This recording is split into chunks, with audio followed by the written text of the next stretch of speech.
Alors en fait cette année avec le service jeunesse, le service patrimoine et Great Teacher Steve qui nous accompagnent dans cette initiative, on est parti des jeunes justement d'aller les écouter pour savoir comment on pouvait aborder cette notion du patrimoine différemment, lui donner un coup de jeune. Et donc on est parti sur l'idée que les réseaux sociaux pouvaient faire le lien entre leur expérience de la ville et justement cette notion de patrimoine vivant.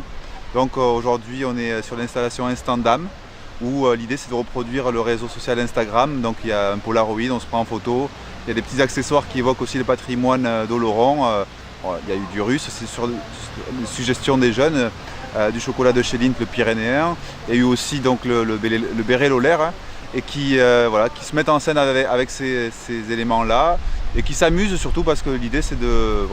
profiter aussi de cette journée-là pour s'amuser et pour faire le lien, on va dire, plus largement avec cette notion de qu'est-ce qui nous relie à la ville.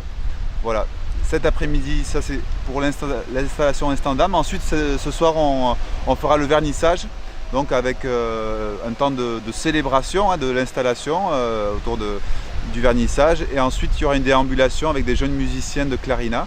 qui nous mènera par la rue Murmure, où les habitants donc, ont proposé de mettre et de faire parler les murs, comme sur Facebook, de créer, on va dire aussi, de partager leurs histoires, leur patrimoine à eux, et de le mettre à l'extérieur pour que ça crée aussi des espaces de conversation devant les murs.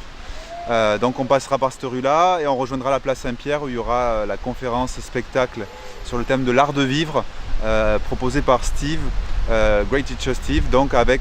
la participation des jeunes artistes locaux, donc Terpsichore Ballet Junior, et il y aura aussi la slameuse Maeva qui participera donc à cette conférence spectacle et qui sera suivie